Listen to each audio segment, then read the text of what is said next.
What if there was a kind of language that isn't spoken with words or written with letters, an invisible way of speaking, too old to trace, and impossible to fully explain?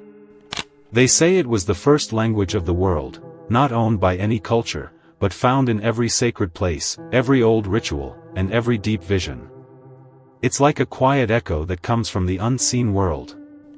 And even now, some people say they can still hear it. They called it the language of the birds. But don't let the name fool you. It's not just birds singing, it's a kind of key, a door, a hidden message that helps you understand the world behind the world. Ancient people believed only true seekers could hear it, not with their minds, but with their soul. Some said that those who could hear this language would understand how everything works. It didn't just describe life, it could shape it. Why did so many old cultures speak of it with both awe and fear? What made this language powerful enough to confuse a king or awaken a wise man? This video will explore the mystery of that sacred language, a way of speaking we never really lost, just forgot how to notice. But first, take a moment and be quiet. Because to hear this language, you have to listen to what isn't spoken. Maybe you've never heard its name, or maybe you felt it, but didn't know what it was. The language of the birds isn't some new idea or just a pretty saying. It's something that shows up in many deep traditions, from Sufi stories to old European alchemy. Even though it has different names, they all talk about the same thing. A kind of sacred wisdom hidden in sounds, signs, and vibrations. A way of speaking that doesn't just tell, but shows. So what made it different? For ancient people, words weren't just tools, they were keys. Keys that opened doors between this world and the next. To speak a word wasn't just to describe something, but to call out its true nature. That's why this language was seen as special. They believed it was the language used to shape the world. The one spoken by God or the divine force to bring life into being. Birds, flying between the sky and the ground, were seen as spirit messengers. Their songs, though hard for most to understand, were seen by wise people as small pieces of that old language. Many traditions say this hidden tongue is behind all other languages. Like a secret layer under the surface of normal speech. A world of meaning only a few can sense. Some old stories say King Solomon knew this language, which let him speak with animals, spirits, and unseen powers of nature. But learning it wasn't easy. You couldn't find it in books or temples. It only showed itself to those who had cleared their inner vision. In many mystery schools, this language was seen as the last gift. The moment when thinking ends and deep seeing begins. Whoever truly heard it was no longer just searching. They had become part of the sacred itself. This language didn't begin in one land or belong to one people. It's like a hidden thread that moves through many places, weaving together stories, signs, and holy words into one ancient design. One of the most interesting stories comes from Persia. In the 11th century, a mystic named Farid ud-Din Attar wrote a famous book called The Conference of the Birds. In the story, all the birds, each one showing a part of the human soul, go on a journey to find their king, the Simurgh. But after traveling through hard places like deserts, mountains, and their own inner struggles, they finally see that the Simurgh is really themselves, joined together in awareness. The message is simple. To understand the language of the birds is to see yourself as part of the divine. In Europe, long ago, alchemists believed this language had double meanings. A secret way of passing on deep spiritual truths hidden in normal-looking words. They called it the language of the gods, and said it was hidden inside myths, symbols, and sacred names. Even Christian saints like Saint Francis of Assisi said they could understand the birds, as if the birds were speaking messages from the divine. Going back even further, in ancient Egypt, the god Thoth, known for wisdom and writing, had the head of an ibis, a holy bird. People believed Thoth gave a secret language to the wise, a language that could open doors to other worlds. In Greek stories, Orpheus, a legendary poet and singer, was said to calm wild animals and even move rocks with his music. At the same time, in the old shamanic ways of northern Europe and Siberia, birds were seen as guides between the worlds. Shamans wore feathers and learned bird songs to move between the world of the living and the world of the dead. Different places, different people, but always the same image. Birds holding knowledge. Languages not learned, but remembered. Maybe it's not a lost language after all, but one that still speaks to us, if we remember how to hear it. Some say this bird language is more than a symbol, it's a hidden code used by wise people and alchemists in the past. To share truths without getting punished. This language never shows up fully in one single book. But it's hidden in all sacred writings, covered in metaphors, puns, and secret symbols. Think it sounds too strange? Just listen.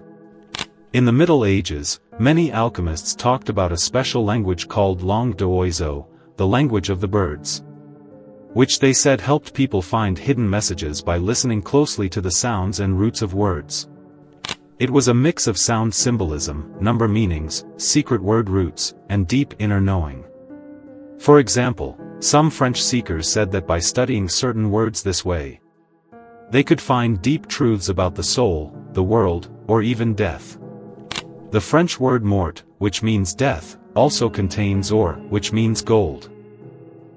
So what's the hidden meaning? That death is not just an ending, but a kind of change, like in alchemy, where something becomes pure light. They also believed this language was tied to the energy of the universe.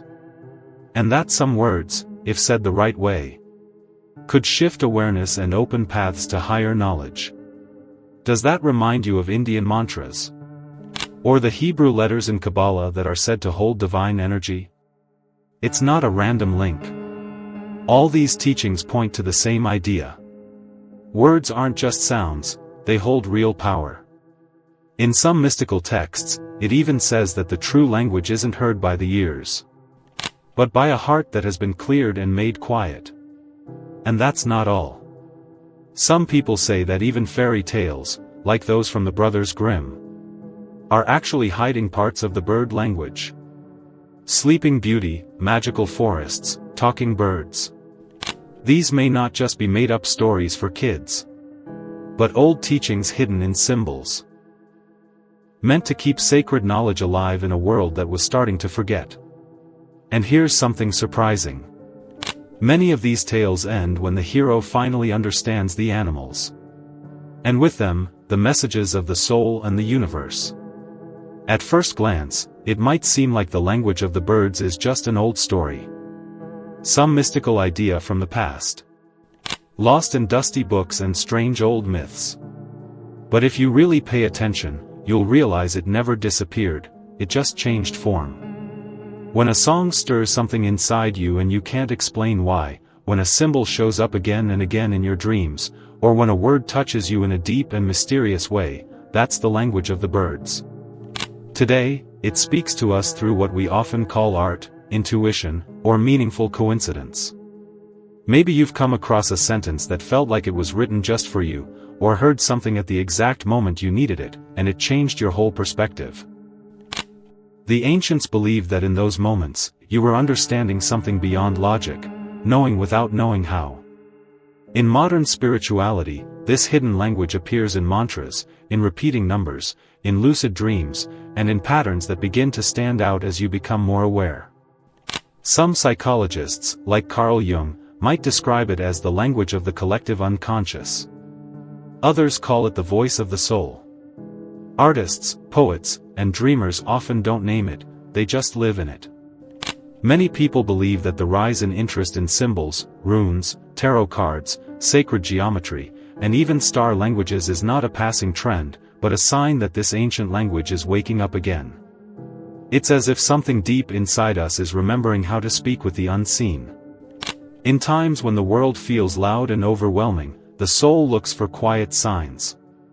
That's where this language speaks, in the subtle, in what doesn't shout but hums just beneath the surface. Maybe that's why, even without fully understanding it, so many of us are drawn to it. If the language of the birds is real, it can't be learned in a classroom or found in a textbook, it's something we remember.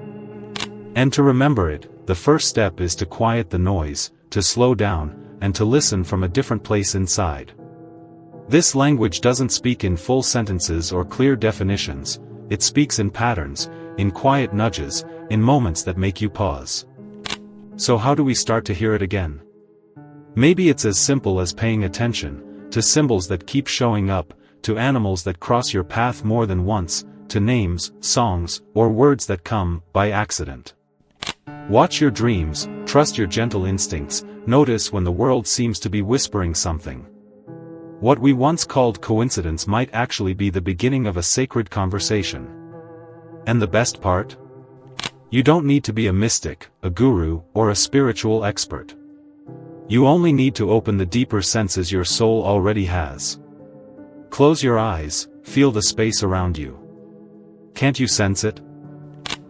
Doesn't the wind carry a message? Haven't the birds been singing for centuries in a language we stopped hearing? Sometimes, it's not about figuring things out, it's about letting something quieter reach you. As the poet Rumi once said, there is a voice that doesn't use words, listen. Maybe by doing that, you're already taking the first step toward remembering a language that was never really lost.